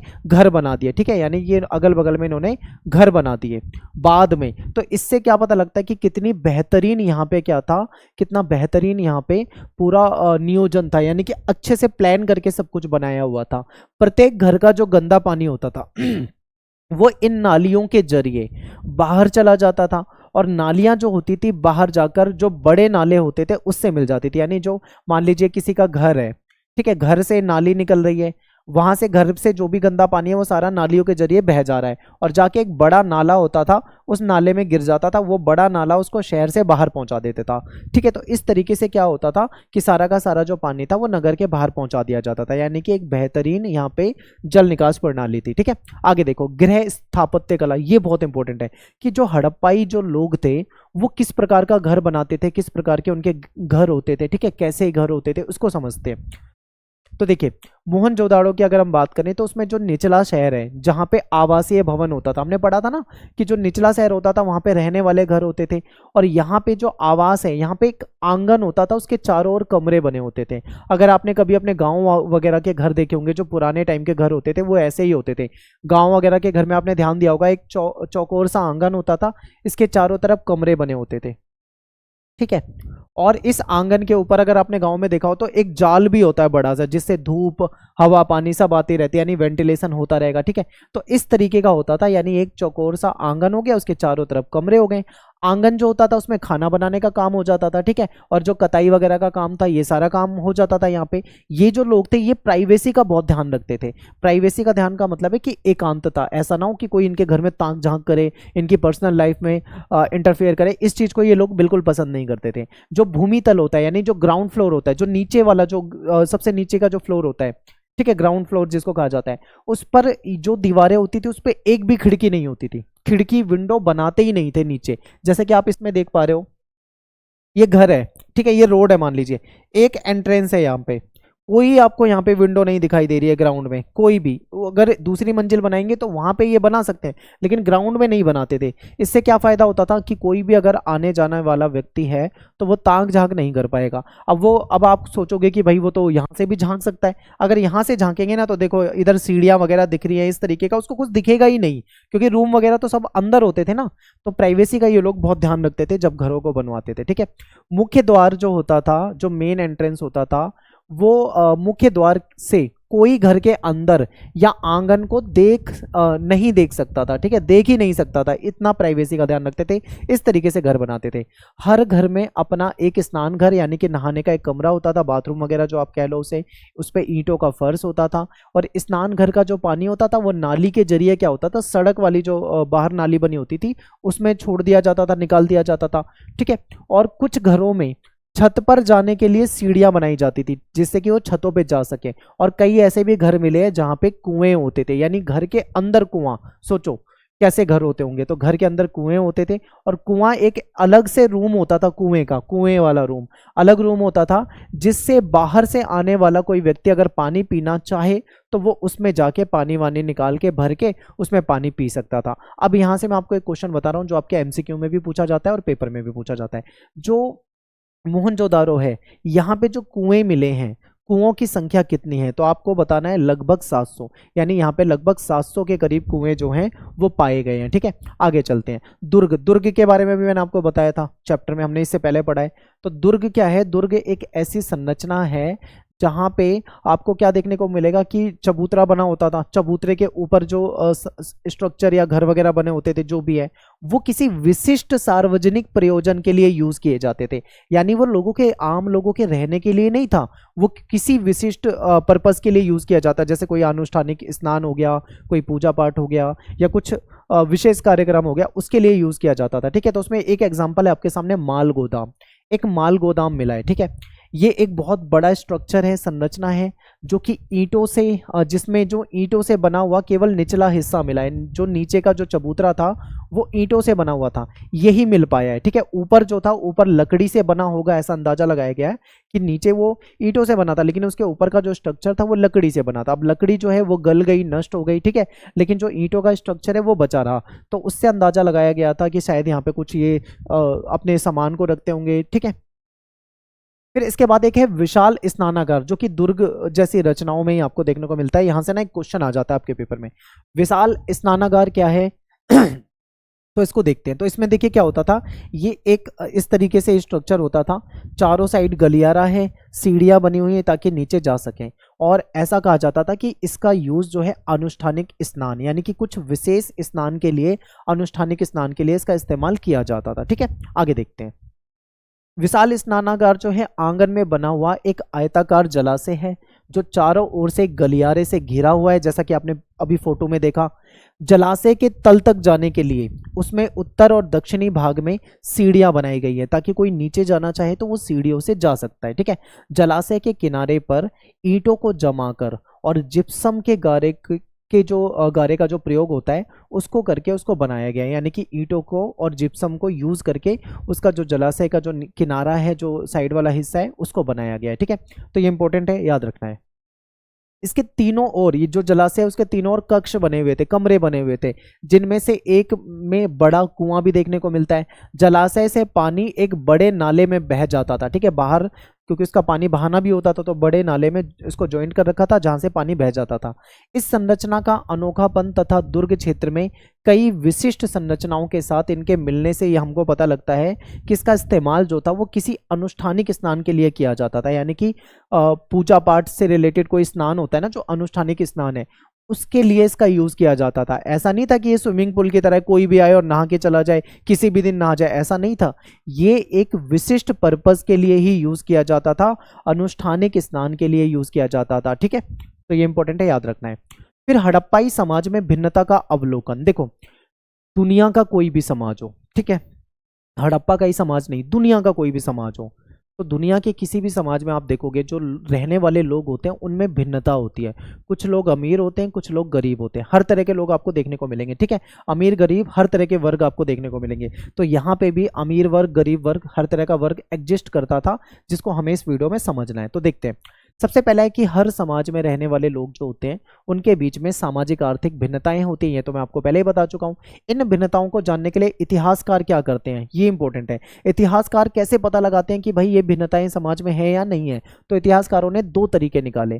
पहला क्या था, शवाधान का अध्ययन, यानी कि जब व्यक्ति की मृत्यु हो जाती थी तो उसको शवाधान यानी उसको उसके शव को उसकी लाश को दफनाने का प्रोविजन था, ठीक है, यानी कि उसको दफना दिया करते थे। अब इन्होंने क्या करा, कब्रों को खोदा, खुदाई करी, उत्खनन करा और कब्रों से जानकारी निकाली, यानी कि शवाधान का इन्होंने अध्ययन करा। सबसे पहला पॉइंट यहीं से इनको पता लग गया कि समाज में किस प्रकार से भिन्नता थी। दूसरा, जो विलासिता की वस्तु होती है, यानी कि जो लग्जरी आइटम होते हैं, लग्जरी आइटम जो महंगे हों, आसानी से मतलब अपने लोकल लेवल पे अवेलेबल ना हो, जो कि कहीं दूर से मंगाए जाते हों, दुर्लभ हों, कीमती जिसको माना जाता है, ऐसी जो चीजें यूज करता है वो जाहिर सी बात है वो अमीर वर्ग का होगा, ठीक है। अब यहाँ पे इतिहासकारों को क्या पता करना है कि समाज में कौन लोग गरीब थे, कौन लोग अमीर थे, ठीक है, इन वर्गों के बारे में जानकारी निकालनी है। तो इसके लिए ये तरीका अपनाया गया। अब मैं आपको एक एक एग्जांपल से समझाऊंगा तो आपको अच्छे से समझ में आएगा। शवाधान, शवाधान क्या है, जब व्यक्ति की मृत्यु हो जाए तो उसकी अंतिम जो क्रिया होती है, अंतिम संस्कार होता है वो। तो ये कैसे करते थे, ये जो लाश होती थी, शव होता था, उसको दफनाते थे, जलाते नहीं थे, दफनाते थे, ठीक है। तो दफना देते थे तो जाहिर सी बात है उनके कंकाल वगैरह तो मिले होंगे, तो कंकालों का अध्ययन करके इतिहासकारों ने पता लगाया है। क्या पता लगाया ये समझिए। ये कहते हैं कि हड़प्पा सभ्यता में जो लोग थे, इनका जो अंतिम संस्कार था वो व्यक्ति को दफना कर किया जाता था। बिल्कुल ठीक है, इसके सबूत भी मिले हैं, ठीक है। सबूत में क्या मिला है, कई कब्र की बनावट एक दूसरे से भिन्न थी। अब आप सोचो कि एक कब्र की बनावट ऐसी है, दूसरे कब्र की बनावट अलग है, तीसरे कब्र की बनावट अलग है। ऐसा क्यों था, कब्रों की बनावट में भिन्नता क्यों थी? अगर प्रचलन में रहा होगा तो एक जैसी कब्र होनी चाहिए। तो यहां से पता लगता है कि किसी अमीर व्यक्ति की कब्र होगी या किसी गरीब व्यक्ति की कब्र होगी, ठीक है, उसके साइज से पता लग सकता है। फिर कई कब्रों में ईंटों की चिनाई की जाती थी, ईंटों से उसको चुनवा दिया जाता था। कई कब्रों में मिट्टी के बर्तन भी मिले हैं, आभूषण भी मिले हैं, मिट्टी के बर्तन, आभूषण। इससे क्या पता लगा, इससे ये पता लगा कि शायद ये लोग पुनर्जन्म में विश्वास करते थे। उनको ऐसा लगता था कि जिसको हम दफना रहे हैं हो सकता है उसका पुनर्जन्म हो, उसको इन वस्तुओं की जरूरत हो, वो इसको यूज कर सकता है। ये सोच के ये इसको दफना दिया करते थे, ठीक है। ये सोच के दफनाते थे कि मृत्यु के बाद इन वस्तुओं का उपयोग ये व्यक्ति, ये जो शव है, ये कर सकता है, ठीक है। पुरुष और महिला दोनों की कब्र में आभूषण मिले हैं। इसका मतलब ये होगा कि उस समय में दोनों ही मतलब आभूषण जो है उसको पहनते होंगे। कुछ कब्रों में तांबे के दर्पण मिले हैं, ठीक है, मनके से बने आभूषण मिले हैं। मिस्र के विशाल पिरामिड जो है वहां पे भी हड़प्पा सभ्यता के समकालीन ही होते थे वो। इनमें से कई पिरामिड जो थे राजकीय शवाधान होते थे। मिस्र की बात चल रही है, इनमें बड़ी मात्रा में धन संपत्ति दफनाई जाती थी। यानी कि कहने का मतलब है जिस प्रकार मिस्र में राजाओं की कब्रों में, ठीक है, पिरामिड में बहुत सारी चीजें दफनाते थे, ऐसे ही हड़प्पा सभ्यता के लोग भी अपनी कब्रों में बहुत सारी चीजें दफनाते थे। अब देखो, जिसकी कब्र में महंगा आइटम बोले तो जो मतलब उसमें गहने होंगे, ठीक है, महंगे होंगे, या कोई ऐसी चीजें जो आसानी से अवेलेबल नहीं थी, महंगी चीजें रही होंगी, अगर उसको दफनाया तो जाहिर सी बात है वो एक अमीर व्यक्ति की कब्र होगी। दूसरी तरफ एक व्यक्ति जिसने मिट्टी की चीजें दफना रखी है या हड्डियों से बने हुए जो गहने वगैरह होते हैं वो दफना रखे हैं, तो उससे पता लग जाता है कि किसी गरीब व्यक्ति की कब्र होगी। तो इससे क्या है, समाज में वर्ग में भिन्नता पता लगती है। फिर देखो आगे, हर जगह ये देखने को नहीं मिला। ऐसा लगता है कि हड़प्पा के निवासी जो है मृतकों के साथ बहुमूल्य वस्तुएं दफनाने में विश्वास नहीं करते थे। अब यहाँ पे एक और लाइन कि हर जगह हर कब्र में ऐसा नहीं मिला कि सभी लोगों ने बहुत महंगी चीजें हर कब्र में दफनाई हो। तो इससे ये भी पता लगता है कि अलग अलग जगह पे, क्योंकि हड़प्पा सभ्यता जो है अलग अलग जगह पे फैली हुई थी, तो कुछ जगह पे कोई चीज मिली है, कुछ जगह पे कोई चीज नहीं मिली है। तो उससे पता लगता है कि ये शायद बहुत ज्यादा कीमती वस्तु को दफनाने में विश्वास नहीं करते थे, ठीक है। आगे चलते हैं। अब बात करते हैं दूसरा पैरामीटर जिससे पता लगता है कि कौन व्यक्ति किस वर्ग से हो सकता है, वो होता है विलासिता, यानी कि लग्जरी आइटम, ठीक है। विलासिता की वस्तु के बारे में कैसे पता लगेगा, देखो दो तरीके की वस्तु है, अब समझिए। एक वस्तु तो वो है जो लोकल मार्केट में आसानी से उपलब्ध है, ठीक है, बहुत आसानी से मिलने वाली चीजें हैं। दूसरा, उसकी कीमत भी कम है, ठीक है, और बहुत आसानी से उपलब्ध है, एक वो चीज है। दूसरी तरफ एक ऐसा आइटम है जो आसानी से उपलब्ध नहीं है, जिसको हम दुर्लभ कह सकते हैं, जो बहुत मुश्किल से मिलता हो, जो बाहर से मंगाया जाता हो यानी बहुत दूर से मंगाया जाता हो, जिसकी कीमत बहुत ज़्यादा होती हो यानी कि बहुत ज़्यादा महंगा आइटम हो। तो जो लोग इन तरह की चीज़ों को यूज़ करते थे तो वो अमीर लोग होंगे, जाहिर सी बात है भाई, बाहर की चीज़ें, महंगी चीज़ें, दूर से मंगाई जाने वाली चीज़ों को अमीर व्यक्ति ही यूज़ करेगा। लोकल चीज़ें जो आसानी से अवेलेबल हो जाती हैं, कम कीमत में अवेलेबल हो जाती है, कच्चा माल भी उसका आसपास ही मिल जाता है, ऐसी चीज़ों को कम कीमत में लिया जाता होगा, तो इसको नॉर्मल से जो इंसान रहते होंगे या गरीब आदमी होंगे वो यूज़ करते होंगे। ठीक है, तो इससे भी पता लग जाता है। तो चलिए देखते हैं इसके कुछ एग्जाम्पल। सामाजिक भिन्नता को पहचानने का एक तरीका है कि जो उपयोगी और विलास की वस्तुओं का अध्ययन करना। ठीक है, तो उपयोगी वस्तुएं कौन सी होती हैं? जो डेली लाइफ में, यानी कि जो हमारा रोजमर्रा का जीवन होता है, जो हमारी डेली लाइफ होती है, डेली लाइफ में जो हम चीज़ों का इस्तेमाल करते हैं, ठीक है, वो चीज़ें क्या हो जाती हैं? वो हमारे रोजमर्रा में यूज़ होने वाली चीज़ें हैं। अब इसी से इतिहासकार पता करते हैं कि कौन कैसी वस्तु का यूज़ कर रहा है। रोजमर्रा वाली चीज़ें जैसे कि चक्कियाँ हो गई, मिट्टी के बर्तन हो गए, सुई या फिर अन्य चीज़ें हो गई, ये वस्तुएं पत्थर या मिट्टी जैसी सामान्य पदार्थ से बनाई जाती थी। सामान्य रूप से जो आसानी से उपलब्ध हो जाते थे, ऐसे पदार्थ से बनाई जाने वाली चीजें जो थी उसको नॉर्मल से इंसान ही यूज करते होंगे। ठीक है, ऐसी वस्तुएं जो आसानी से स्थानीय स्तर पे उपलब्ध ना हो, जो महंगी हो, जो दुर्लभ हो, तो पुरातत्वविद का कहना है, इतिहासकारों का मानना है कि ये चीजें महंगी होती थी। जैसे कि फयांस का पात्र एक एग्जाम्पल है। आपके सामने ये एक बर्तन आपको दिखाई दे रहा है, ये फयांस से बना हुआ है, जो कि बाहर से मंगाया जाता था, जो कीमती बहुत ज्यादा होता था, आसानी से उपलब्ध नहीं था। तो ऐसी चीजों को कौन खरीदता होगा? वो व्यक्ति जो अमीर होगा। ठीक है, तो फयांस के पात्र जो थे वो कीमती थे, यानी कि महंगे थे, क्योंकि इन्हें बनाना बहुत मुश्किल था, क्योंकि घिसी हुई रेत चाहिए, रंग चाहिए, चिपचिपा पदार्थ, इन सबको मिश्रण करके मिलाकर उसको पकाकर इसको बनाते थे, आसानी से बनता नहीं था, ये दुर्लभ था, यानी आसानी से उपलब्ध नहीं था। मोहनजोदड़ो और हड़प्पा जैसे जो बड़े नगर थे, यहीं पे मिला है ये, और बाकी जगह पे नहीं मिला। तो इससे क्या पता लगता है कि भाई ये चीजें महंगी थी और इसको शायद वही लोग खरीदते होंगे जो उस समय के अमीर लोग होंगे। ठीक है, नेक्स्ट है हमारा टॉपिक शिल्प उत्पादन। शिल्प उत्पादन जैसे मनके वगैरह बनाना, ठीक है, आभूषण वगैरह बनाना, ये भी होता था भाई हड़प्पा सभ्यता में। तो ये शिल्प उत्पादन कहाँ पे होता था, कैसे होता था, इसको देख लेते हैं। तो शिल्प उत्पादन में शिल्प कार्य समझते हैं। देखो, शिल्प कार्य होते हैं, जैसे कि क्या क्या होता है शिल्प कार्य? मनके बनाना। मनके क्या होता है? आपने माला देखी होगी, माला में जो मोती होते हैं जिसको जोड़ जोड़ के माला बनाई जाती है, उसी को मनके कहा जाता है। ठीक है, यानी मनके बनाना। शंख की कटाई करना, ठीक है, धातु से कोई काम करना, कोई धातु का कोई गहना बनाना या कोई मुहर का निर्माण करना, ये भी शिल्प कार्य होता है। बाट बनाना, ये भी शिल्प कार्य होता है। ठीक है, तो शिल्प कार्य का ये होता है, आपको ये पता होना चाहिए। इसके बाद देखो चहुंद्रो, ये इंपॉर्टेंट क्यों है मैं आपको पहले बता दूं, ये नाम आप बिल्कुल याद कर लो, ये आपके मैप में आने वाला नाम है। मैप में आपसे पूछा जाता है कि चहुंद्रो कहाँ पर है, पहली चीज ये याद रखना है। दूसरा आपसे ये पूछा जाता है कि जो चहुंद्रो है ये किस लिए फेमस था। तो चहुंद्रो जो है, अगर इसको हम देखें तो वर्तमान में ये पाकिस्तान में है। ये फेमस किस लिए था? क्योंकि यहाँ पे शिल्प उत्पादन का कार्य होता था, यानी कि शिल्प, ये चीजें यहाँ पे बनाई जाती थी, इसीलिए ये जगह जो थी बहुत फेमस थी, इसीलिए आपसे ये मैप में पूछा जाता है। नेक्स्ट है मनकों का निर्माण। मनके जो होते थे उसको कैसे बनाया जाता था? तो देखिए, मनकों का निर्माण जो है वो अलग अलग प्रकार के जो पदार्थ हैं उससे इसको बनाया जाता था। कार्नेलियन की अगर हम बात करें, जैसे सुंदर लाल रंग का जो पत्थर है, ठीक है, इसे यूज किया जाता था।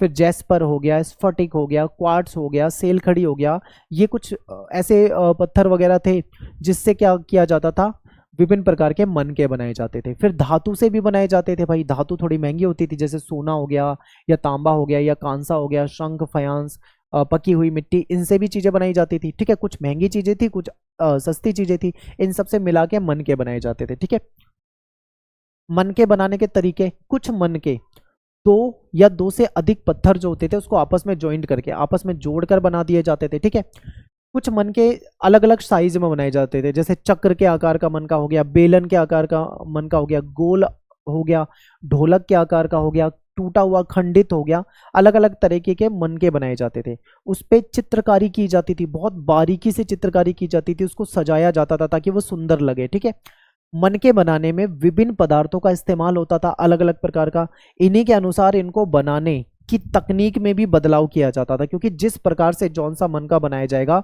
उसी के अकॉर्डिंग उसकी जो तकनीक है उसमें भी बदलाव करने की आवश्यकता होती थी, क्योंकि उसमें डिजाइनिंग बनानी है, उसमें चित्रकारी बनानी है, तो बहुत सारी चीजें इसमें थी। ठीक है, फिर सेल खड़ी इंपॉर्टेंट है, पूछा जाता है पेपर में, बिल्कुल याद करके जाना। सेल खड़ी एक मुलायम पत्थर है, इसको आसानी से उपयोग में लाया जा सकता है। ठीक है, इसको आसानी से काटा भी जा सकता है। और कुछ मनके जो थे वो सेल खड़ी के चूरन को सांचे में ढाल के बनाए जाते थे। ठीक है, इससे विभिन्न आकार के मनके आसानी से बनाया जा सकता था। किसी भी साइज का आपको मनका बनाना है बहुत आसानी से सेल खड़ी से बन जाता था। कार्नेलियन की बात करें तो ये लाल रंग का होता था। फिर पीले रंग के कच्चे माल को आग में पकाने से प्राप्त होता था। ये मनकों को बनाने में घिसाई भी करनी होती थी, उसमें पॉलिश भी करनी होती थी, मनकों में छेद भी करना होता था ताकि उसमें धागा डाला जा सके। तो एक पूरा प्रोसेस होता था, तब जाके मनके बनते थे और उससे माला बनती थी। ठीक है, तो ये सब क्या है, शिल्प कार्य है। आगे देखो, लोथल इंपॉर्टेंट है, मैप में पूछा जाता है। लोथल और चहुंदड़ो ये तो मैं आपको पहले ही बता चुका हूं। धोलावीरा, यहां से क्या मिला है, छेद करने के उपकरण मिले हैं। छेद करने का मतलब क्या होता है, जैसे मनके थे ना, मनके में एक छेद किया जाता था, तभी तो उसमें धागा डाल पाओगे ना, जब मनके में छेद होगा। तो छेद करने के उपकरण यहां से मिले हैं। अब उपकरण मिले यानी टूल मिले, इसका मतलब क्या है, यहाँ पे ये काम होता होगा, यहाँ पे शिल्प कार्य होता होगा। नागेश्वर और बालाकोट दोनों बस्तियां जो है समुद्र के तट पे हैं, तो यहाँ पे शंख की वस्तुएं बनाई जाती थी, चूड़ियां हो गई, करछियां हो गई, पच्चीकारी वगैरह, डिजाइनिंग वगैरह करने का काम यहाँ पे होता था। और यहाँ से जो चीजें बनती थी उसको दूसरी वस्तुओं में आसानी से पहुंचा दिया जाता था। ठीक है, व्यापार कर दिया जाता था, बेच दिया जाता था। तो ये हो गया। एक क्वेश्चन आपके पेपर में बहुत ज्यादा पूछा जाता है, शिल्प उत्पादन के जो केंद्र हैं इसकी पहचान कैसे हुई। यानी जो शिल्प उत्पादन होता था, कहाँ कहाँ पे शिल्प का कार्य होता था, इसकी पहचान इतिहासकारों ने कैसे की। तो बिल्कुल सिंपल है, आप भी, कोई भी बता सकता है। देखो कैसे पता लगाते हैं इतिहासकार, इतिहासकार के द्वारा उत्पादन केंद्रों की पहचान कैसे पता लगाते हैं कि भाई यहाँ पे शिल्प उत्पादन होता था या नहीं। तो जिन स्थानों पे शिल्प उत्पादन का काम होता था वहां पे कच्चा माल अथवा त्यागी गई यानी फेंक दी गई वस्तुओं का कूड़ा करकट मिला है। अब देखो, शिल्प बनाना है, मान लो कोई मनका बनाना है, तो जैस्पर से बन रहा है या स्फटिक से बन रहा है या सेलखड़ी से बन रहा है या फिर कार्नेलियन से बन रहा है या किसी धातु से बन रहा है, तो वो कच्चा माल यानी वो चीज़ तो वहां पे लाई जाएगी ना, जहां पे वो चीजें मिली है उससे अंदाजा लगा देते हैं। फिर जब कोई चीज बनाते हैं, कोई मनका बनाते हैं, जो वेस्ट मटेरियल होता है उसको फेंक दिया जाता है आसपास, उससे अंदाजा लगा लेते हैं कि भाई यहाँ पे शिल्प उत्पादन का काम होता था। ठीक है, पहला पॉइंट ये हो जाएगा। इसके बाद देखो, जो पुरातत्वविद होते हैं वो पत्थर के टुकड़े, शंख, तांबा, अयस्क जैसे जो कच्चा माल होता है, शिल्पकारी के जो औजार जहां से टूल मिले हैं वहां से भी अंदाजा लगा दिया जाता है, या अपूर्ण वस्तुएं जो पूरी नहीं की जा सकी हो, या फेंक दिया गया माल जो है, कूड़ा करकट, इसको ढूंढते हैं। इससे इनको अंदाजा लग जाता है कि भाई इस जगह पे शिल्प कार्य होता था, तभी तो यहाँ पे ये सारी वस्तुएं मिल रही है। अगर शिल्प कार्य नहीं होगा तो ये वस्तुएं कैसे मिल सकती है, सोचो। तो ये सिंपल सा है, ये आपसे पूछा जाता है पेपर में। इसके बाद देखो, यदि वस्तुओं के निर्माण के लिए शंख तथा पत्थर को काटा जाता था तो उनका जो कूड़ा करकट होता था वो आसपास ही फेंक दिया जाता था। कभी कभी क्या होता था, जो बेकार टुकड़े हैं उसको छोटे आकार की वस्तु बनाने के लिए भी यूज में लिया जा सकता था, उसको ले लेते थे, ठीक है, यूज में। लेकिन जो बहुत ज्यादा छोटे पत्थर होते थे या टुकड़े होते थे जिसको यूज में ले पाना आसान नहीं है, जिसका उपयोग नहीं हो सकता है, तो उसका कहीं ना कहीं जो कार्यस्थल होता है जहाँ पे मतलब वो चीज़ें बनाई जाती है वहीं पे उसको फेंक दिया जाता था। तो इससे जो इतिहासकार है वो अंदाजा लगा लेते हैं, ठीक है। फिर शिल्प उत्पादन में कच्चे माल की प्राप्ति कैसे होती थी, दो तरीके से होती थी, ठीक है। एक तो कच्चा माल, जैसे मान लो कोई शिल्प, कोई मनका बनाना है, कोई माला बनानी है, तो माला बनाने के लिए कच्चा माल वो होगा जो जो आइटम लगेगा उसमें, ठीक है। तो वो दो तरीके से प्राप्त होता था, एक तो होता था स्थानीय स्तर पे जो आसानी से आसपास ही मिल जाए, और दूसरा होता था, ठीक है, दूर से लेना, उस चीज को बहुत दूर से मंगवाना। तो ये तो स्थानीय स्तर पर उपलब्ध, जैसे मान लो मिट्टी है या कुछ पत्थर ऐसे थे जो स्थानीय स्तर पे अवेलेबल हो जाते थे तो उसका यूज हो जाता था। लेकिन कुछ चीजें ऐसी होती थी जो स्थानीय स्तर पे अवेलेबल नहीं थी, बाहर से मंगानी पड़ती थी, दूर से मंगानी पड़ती थी। जैसे कोई पत्थर हो गया, कोई लकड़ी हो गई, या फिर मान लो कोई धातु हो गई, ठीक है, जो कि बाहर से मंगाए जाते थे। तो ये दो प्रकार से चीजें जो थी शिल्प उत्पादन के लिए मंगाई जाती थी। नेक्स्ट है उपमहाद्वीप तथा उसके आगे से आने वाला माल, यानी जो बाहर से माल आता था, जैसे नागेश्वर और बालाकोट है, यहाँ से शंख मिल जाता था, ठीक है। फिर अफगानिस्तान में शोरतुगैया इंपॉर्टेंट है, ये उसमें पूछा जाएगा आपसे, मैप में भी पूछा जाता है। अफगानिस्तान का जो शोरतुगैया ये फेमस है, नीले रंग का एक लाजवंत मणि है, ठीक है, नीले रंग की एक मणि है जो कि यहाँ से मिल जाती थी। लोथल जो फेमस था, कार्नेलियन नाम का जो पत्थर होता था ये यहाँ पे मिल जाता था, तो लोथल इसके लिए फेमस था। सेलखड़ी जो है आपको राजस्थान और गुजरात से मिल जाती थी।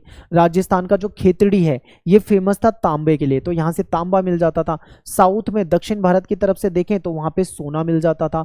तो अलग अलग जगहों से अलग अलग प्रकार के जो माल थे, जो वस्तुएं थी वो आती थी, फिर उससे क्या करते थे ये लोग, शिल्प उत्पादन कार्य करते थे। ठीक है, और एक और चीज, इनका संपर्क जो था ना वो दूर दूर से था। अब केवल भारत के अंदर या पाकिस्तान भारत पहले एक ही होते थे, वहां से नहीं, बल्कि मेसोपोटामिया की सभ्यता से या अन्य जगहों से भी इनका संपर्क था, कांटेक्ट था, व्यापार होता था। तो देखिए, तांबा ओमान से भी लाया जाता था, यानी कि राजस्थान के खेतड़ी से तो तांबा मिल रहा है, लेकिन ओमान से यानी बाहर से भी मंगाया जा रहा है। जो ओमान से आने वाला जो तांबा था, ठीक है, उसमें निकल के टुकड़े यानी निकल के अंश मिलते हैं। एक हड़प्पाई मर्तबान, आप एक बार ध्यान से देखो, ये हड़प्पाई मर्तबान है जो कि ओमान से मिला है। ठीक है, यानी हड़प्पा का ये बर्तन है लेकिन मिला कहाँ से, ओमान से मिला है।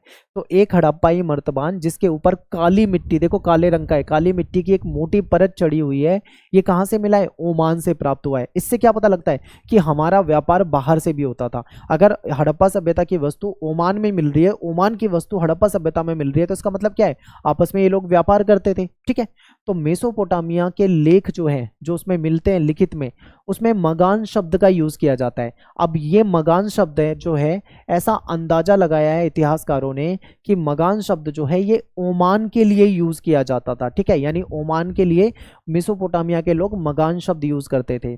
और लंबी दूरी के संपर्क में जो अन्य पुरातत्वविद वाली जो खोज है, उसमें हड़प्पा की जो मुहर है, हड़प्पा की जो बाट है, हड़प्पा के जो मनके हैं वो भी मिले हैं।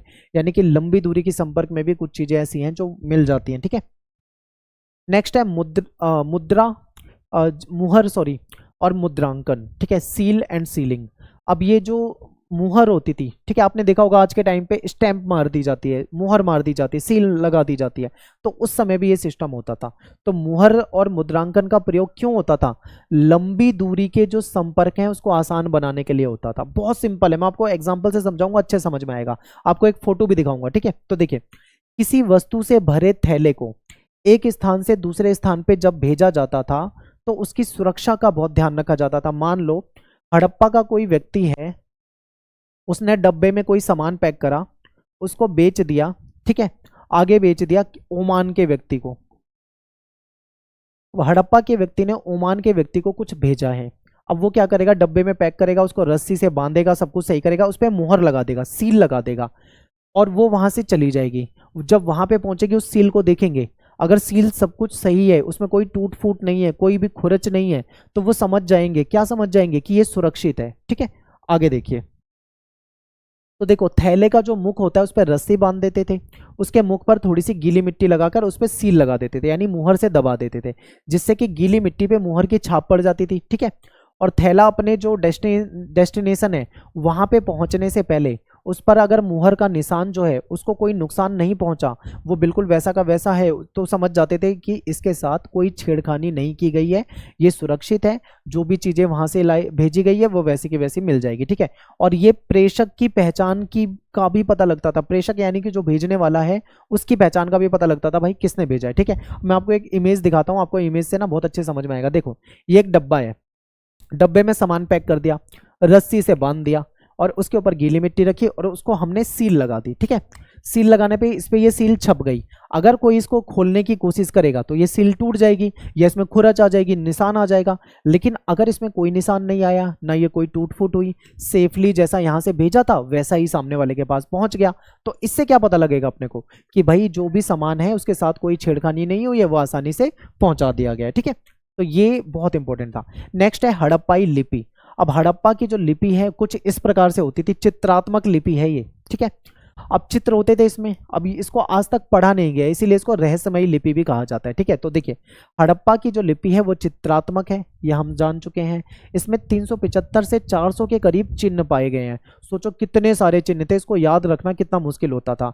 ये दाई से बाएं, ठीक है, यानी राइट टू लेफ्ट लिखी जाती थी। और हड़प्पा लिपि जो है एक रहस्यमयी लिपि है, क्योंकि आज तक इसको कोई पढ़ नहीं पाया है। ठीक है, आज तक हड़प्पा की लिपि में जो भी लिखा मिला है उसको कोई पढ़ नहीं पाया, इसीलिए इसको रहस्यमयी लिपि कहा जाता है। अब देखो कहाँ कहाँ पे लिखा हुआ मिला है, जैसे मान लो ये मुहर है, इस पे देखो ये कुछ चित्र बने हुए हैं, ये लिखा हुआ है लेकिन इसको कोई नहीं पढ़ पाया।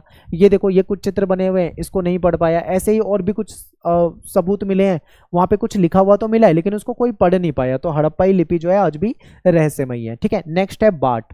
बाट आप सभी जानते हैं, आप कोई सामान खरीदने जाते होंगे, अगर जो तोल कर मिलने वाली सामान है तो बाट से उसको तोल दिया जाता है। अब बाट वाला प्रचलन धीरे धीरे आज की डेट में खत्म होता जा रहा है, क्योंकि डिजिटल आज के टाइम पे तराजू आ गए हैं, उसमें बस आप सामान रखो वो बता देता है कितने ग्राम है। लेकिन बाट का यूज किया जाता था ना, तो उस समय में भी बाट होते थे। बाट जो होते थे किससे बनाए जाते थे, एक चर्ट नामक पत्थर होता था, इससे बाट बनाते थे।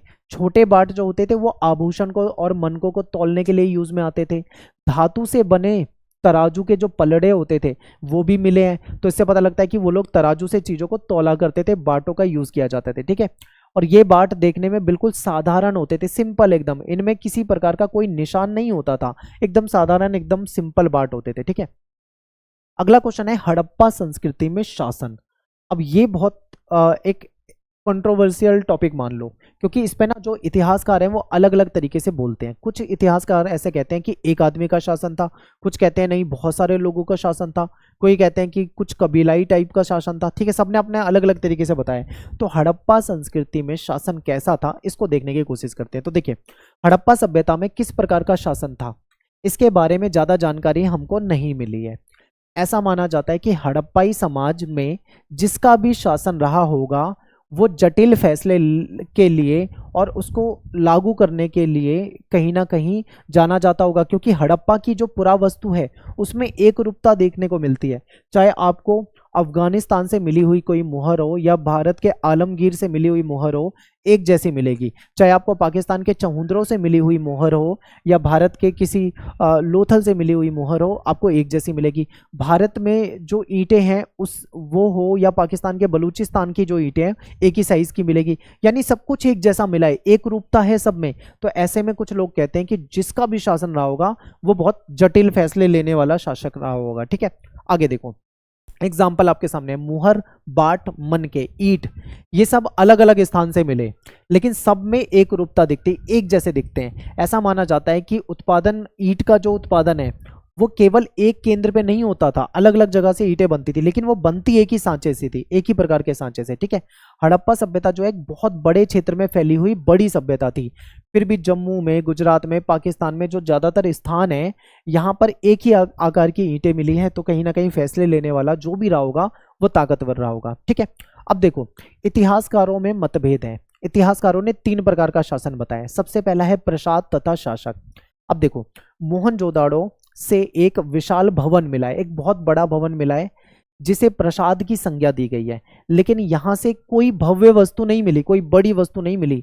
एक पत्थर की मूर्ति मिली है। ठीक है, पुरोहित राजा का इसको नाम दिया गया। एक बार आप मूर्ति को बहुत ध्यान से देखो, बहुत ध्यान से देखो, इसको पुरोहित राजा नाम दिया गया है। ठीक है, लेकिन इसके भी विश्वसनीय प्रमाण नहीं मिले। कुछ लोगों को लगता है कि ये शासक रहा है, इनका शासन था हड़प्पा सभ्यता में, लेकिन एग्जैक्ट पुरातत्वविद जो है वो भी इसमें कुछ कहने से बचते हैं। ठीक है, आगे देखो, हड़प्पा समाज में प्रशासन को लेकर 3 प्रकार का मत है, यानी कि लोगों ने अलग अलग विचारधारा रखी है। कुछ पुरातत्वविद मानते हैं कि हड़प्पाई समाज में शासक ही नहीं थे, यानी कि कोई शासन करने वाला ही नहीं था, सभी की स्थिति समान थी, सब एक जैसे होते थे। यानी कि इन्होंने बोल दिया कि कोई शासन ही नहीं है। क्या ऐसा पॉसिबल हो सकता है? सोचो, नहीं हो सकता। ठीक है, तो चलो ये पहली है। दूसरी सिचुएशन देखो, कुछ पुरातत्वविद हैं वो कहते हैं कि हड़प्पा सभ्यता में कोई एक शासक नहीं था, बल्कि यहाँ पे एक से अधिक शासक थे। हो सकता है मोहनजोदड़ो में किसी अलग व्यक्ति का शासन हो, हड़प्पा में कोई दूसरा राजा हो, तीसरी जगह पे कोई तीसरा राजा हो, यानी कि अलग अलग जगह पे अलग अलग शासक हो सकते हैं। कुछ लोग ऐसा मानते हैं। ठीक है, कुछ लोग कहते हैं कि कोई शासक ही नहीं था, तो कुछ लोग कहते हैं अलग अलग शासक थे। कुछ इतिहासकार ऐसा मानते हैं कि ये एक ही राज्य था, यानी पूरा हड़प्पा एक ही राज्य था, क्योंकि हड़प्पा सभ्यता के विशाल क्षेत्रफल होने के बाद, इतना बड़ा होने के बाद भी अलग अलग स्थलों से जो चीज़ें मिली हैं वो एक जैसी हैं, यानी सारी चीज़ें एक जैसी हैं। तो इसका मतलब क्या है कि एक राजा हो सकता है, कुछ लोग ऐसा मानते हैं। ये कहते हैं कि यहाँ पे नियोजित बस्तियों के सबूत मिले हैं, ईंटें भी एक आकार की मिली हैं, तो हो सकता है कि शायद वहाँ पे कोई एक ही राजा रहा हो, एक ही शासक रहा हो। ठीक है, तो अलग अलग तरह के लोगों ने विचार दिए हैं। अगला क्वेश्चन है कि हड़प्पा सभ्यता का पतन का कारण बताओ। हड़प्पा सभ्यता इतनी बेहतरीन थी, 5000 साल पहले इतने अच्छे भवन थे, इतने अच्छा स्नानागार था, इतना अच्छा अन्नागार मिलता है, स्टोरेज मिलता है, ठीक है, इतनी बढ़िया जल निकास प्रणाली मिलती है, सब कुछ बेहतरीन था, तो आखिर ये खत्म कैसे हो गई, पतन कैसे हो गया? तो मैंने आपको बताया था ना, हड़प्पा सभ्यता को 3 कालों में बांटा गया है। एक प्रारंभिक जो उसका बचपन की एज थी, एक मैच्योरिटी वाली जो हम पूरे में पढ़ते आ रहे हैं, अब हम पढ़ेंगे बुढ़ापा, यानी कि हड़प्पा सभ्यता कैसे खत्म होने लगी थी। तो देखते हैं, समझते हैं। तो इसके ना बहुत सारे पॉइंट हैं। कुछ लोग कहते हैं, कुछ इतिहासकार कहते हैं कि सिंधु नदी जो थी उसमें बाढ़ आ गई, बाढ़ इतनी भयंकर थी कि सब कुछ तबाह हो गया और सभ्यता खत्म। लेकिन कुछ कहते हैं कि सिंधु नदी ने अपना मार्ग बदल लिया। देखिए, जब भी कोई नदी अपना मार्ग बदलती है ना, तबाही लेकर आती है, तो उसकी तबाही की वजह से ऐसा हुआ। कुछ लोग कहते हैं कि भूकंप, यानी कुछ इतिहासकार का मानना है भूकंप आया, भूकंप की वजह से हो गया सब कुछ, तबाह हो गया, खत्म हो गई सभ्यता। कुछ कहते हैं कि जलवायु परिवर्तन ऐसा हुआ कि सब कुछ खत्म हो गया, सारी खेती सब बर्बाद, सब कुछ बर्बाद हो गया।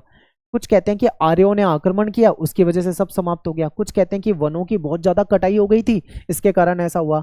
तो हड़प्पा सभ्यता का पतन का कोई एक कारण नहीं है, बहुत सारे कारण हैं, और वो भी सब इतिहासकारों ने अंदाजे में बताया है कि ऐसा ऐसा हो सकता है, इसकी वजह से ऐसा हुआ हो। ठीक है, तो ये था। अब हमारे इस चैप्टर के लास्ट 2-3 टॉपिक बचे हैं, इसको देख के इसको चैप्टर को जल्दी कवर करते हैं। ठीक है, पहला टॉपिक है हमारा कनिंघम का भ्रम। इसमें से आपके पेपर में क्वेश्चन आता है, बहुत इंपॉर्टेंट टॉपिक है। तो कनिंघम का भ्रम क्या था, इसका क्या मतलब है, ये समझना है। देखिए, कनिंघम जो है एक अंग्रेज अधिकारी था, ठीक है। उसको क्या हुआ, किसी दूसरे व्यक्ति ने एक हड़प्पा की मुहर दिखाई और उससे पूछा, बताइए ये मुहर कब की है। तो उसको तो जानकारी थी नहीं उस मुहर की, तो उसे जो जानकारी थी उसके अकॉर्डिंग उसने उस समय काल से जोड़ के बता दिया कि ये तब की है, जो कि गलत था। इसी को कनिंघम का भ्रम कहा जाता है। आगे डिटेल में समझ लेते हैं। ठीक है, तो देखिए देखिए क्या था कि कनिंघम जो है ये भारतीय जो पुरातत्व सर्वेक्षण विभाग है, इसके पहले डायरेक्टर जनरल थे। अगर आपसे 1 मार्क्स में छोटा सा यही क्वेश्चन पूछ रहे तो आपको याद रखना है, हुआ क्या था कि कनिंघम को एक भारतीय पुरातत्व का जनक भी कहा जाता है। ठीक है, ये भी इंपॉर्टेंट है। कनिंघम ने 19वीं शताब्दी के मध्य में पुरातात्विक खनन आरंभ किया, यानी कि खुदाई और उत्खनन को शुरू करवाया। ये जो व्यक्ति था ना, ये लिखित स्रोतों को ज्यादा, मतलब उसका प्रयोग को पसंद करता था। ये जो लिखित में जो जानकारी मिलती है उसको बहुत ज्यादा ये पसंद करता था, तो ये इंपॉर्टेंट है। अलेक्जेंडर कनिंघम जो थे, इनको एक बार क्या हुआ, एक अंग्रेज अधिकारी ने एक हड़प्पा की मुहर दिखाई, एक हड़प्पाई मुहर दिखाई, और उनसे पूछा कि बताइए ये मुहर कब की है। तो कनिंघम जो था वो उस मुहर को देखता है बहुत ध्यान से, लेकिन वो ये नहीं समझ पाता है कि मुहर जो है वो कितनी पुरानी है, यानी कि कितनी प्राचीन है, उसके बारे में उसको बिल्कुल जानकारी नहीं थी। अब क्या करता है भाई कनिंघम, कनिंघम ने उस मुहर को उस कालखंड से जोड़कर बताया जिसके बारे में उसको पहले से जानकारी थी। ठीक है, यानी कि जो जानकारी उसको पहले से थी उससे रिलेट करके ही उसने उसको बता दिया। तो वे मुहर के महत्व को समझ ही नहीं पाए कि मुहर जो है वो कितनी पुरानी है, कितनी प्राचीन है। कनिंघम ने ये सोचा कि ये मुहर जो है भारतीय इतिहास का जो प्रारंभ होता है, जो गंगा घाटी में पनपे पहले शहरों से संबंधित है, ये तब की है। यानी कि गंगा घाटी से जो शहरों की शुरुआत हुई थी उस समय से इन्होंने जोड़ के बता दिया कि ये मुहर तब की है, जबकि ये मुहर तो उससे बहुत पहले की थी, यानी हड़प्पाई मुहर थी, बहुत प्राचीन समय की मुहर थी। ये उसको समझ नहीं पाए, इसी को कनिंघम का भ्रम कहा जाता है। ठीक है, ये इंपॉर्टेंट है, पेपर में आता है। नेक्स्ट है उत्खनन तकनीक। अब देखो, इतिहासकार जो हैं, जो पुरातत्वविद हैं, वो क्या करते हैं, किसी जगह पे उस जगह के इतिहास को जानकारी लेने के लिए उस जगह पे क्या करते हैं, कई बार खनन करवाते हैं, यानी कि खुदाई करवाते हैं। खुदाई में जो वस्तु मिले, चाहे मूर्ति मिल जाए, चाहे ईंट मिल जाए, चाहे कोई मुहर मिल जाए, ठीक है, कोई धातु मिल जाए, कोई औजार मिल जाए, उससे वो जानकारी निकालते हैं। तो उत्खनन तकनीक भी कई तरह की है। तो यहाँ पे समझते हैं कि कौन सा व्यक्ति किस तकनीक को ज्यादा प्रेफरेंस देता है। ठीक है, ये समझेंगे। तो सबसे पहले देखो क्या होता है, ये बिल्कुल सिंपल है। मान लो ये भूमि है, ठीक है, ये जमीन है। बहुत ध्यान से देखना जो मैं समझाने जा रहा हूं। इस जमीन में मान लो खुदाई का काम शुरू करवाया गया, तो जब उस जमीन को मान लीजिए कि 10 से 20 फीट के बीच में खोदा गया, खुदाई की गई, तो जो भी उसमें वस्तु मिलेगी वो नवीनतम मानी जाएगी, यानी जो ऊपरी सतह में जो वस्तु है वो नवीन मानी जाएगी, यानी कि नई है। ज्यादा पुरानी नहीं है। लेकिन जैसे जैसे खुदाई करते करते और गहराई में जाएंगे और गहराई में जाएंगे, ठीक है, कई सारे स्तर में चले जाएंगे, तो जितनी ज्यादा गहराई में जाके किसी चीज को निकालेंगे वो उतनी ही ज्यादा प्राचीन मानी जाएगी। सिंपल है बिल्कुल, इसमें तो कोई डाउट और कोई समझने में कोई समस्या ही नहीं है। तो यही बात आपको बताई जा रही है कि सामान्य तौर पर सबसे नीचे के स्तर पे जो वस्तु मिलती है वो सबसे ज्यादा प्राचीन मानी जाती है, ठीक है, और जो सबसे ऊपर वस्तु मिलती है खुदाई में उसको सबसे ज्यादा नवीनतम माना जाता है, यानी कि नया माना जाता है। इसी के आधार पर जो पुरावस्तु है यानी जो मिलने वाली वस्तु है उसका कालखंड निर्धारित किया जाता है, ठीक है। अब आप सुनते हो ना कि वहां पे 12,000 साल पुरानी मूर्ति निकली। अब जमीन में खुदाई करी तो कैसे पता लगा भाई ये 12,000 साल पुरानी है? सोचो कैसे पता लगा? वो इन्हीं तरीकों से पता लगाया जाता है, ठीक है।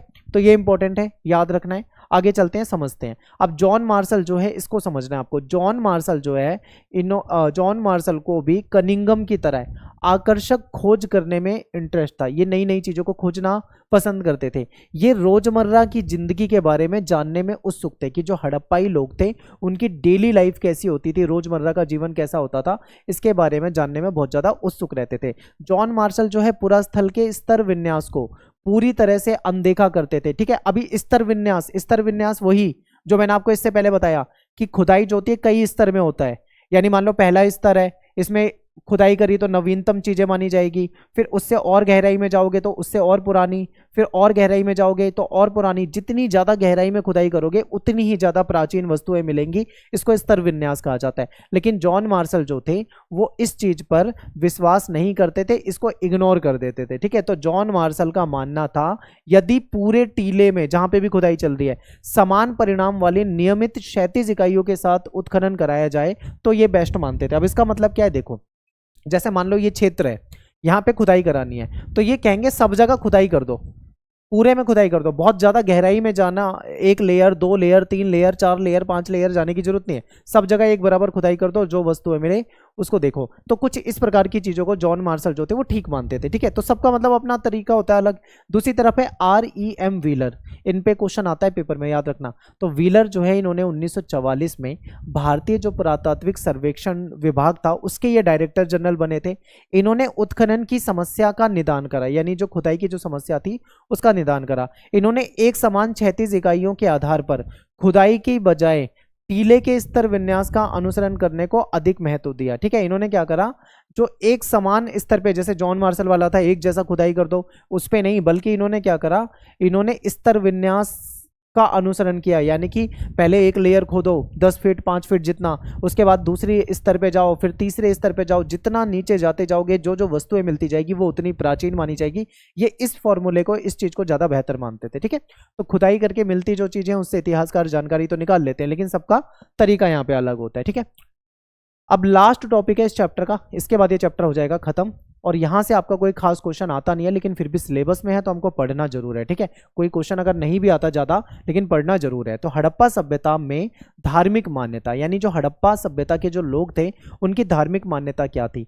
क्या ये लोग पूजा पाठ करते थे या नहीं करते थे? अगर पूजा पाठ करते थे तो किसकी करते थे, किसकी नहीं करते थे, ठीक है। ये सारी चीजें आपको पता होनी चाहिए। कैसे पूजा पाठ करते थे, क्या ये मूर्ति की पूजा करते थे?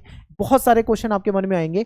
तो यही धार्मिक मान्यताएं, ठीक है। तो ये कुछ मूर्तियां या कुछ सील मिली है जिससे हमें पता लगता है कि ये लोग धार्मिक तो थे, पूजा पाठ करते थे। जैसे ये एक महिला है, एक स्त्री है, और ये गहनों से लदी हुई एक मूर्ति मिली है, इसको नाम दिया गया है मातृ देवी। तो ये लोग कहते हैं कि ये मातृ देवी की पूजा करती थी, ठीक है। दूसरी तरफ आप देखो यहाँ पे एक व्यक्ति हैं जो योगी की मुद्रा में बैठे हुए हैं, इनको आदि शिव कहा गया है, ठीक है। इनको शिव के रूप में दिखाया गया है, यानी कि इनकी पूजा करते थे, प्रकृति की पूजा करते थे, मूर्ति की पूजा करते थे, ठीक है। बहुत तरह के सबूत मिले हैं। तो देखिए हड़प्पा सभ्यता में धर्म के बारे में जानकारी जो है बहुत ज्यादा नहीं मिल पाती है, ठीक है। लेकिन कुछ फैक्ट ऐसे हैं जिसके आधार पे हम कह सकते हैं कि ये लोग धार्मिक थे, ये लोग पूजा पाठ करते थे, ठीक है, धर्म पे विश्वास करते थे।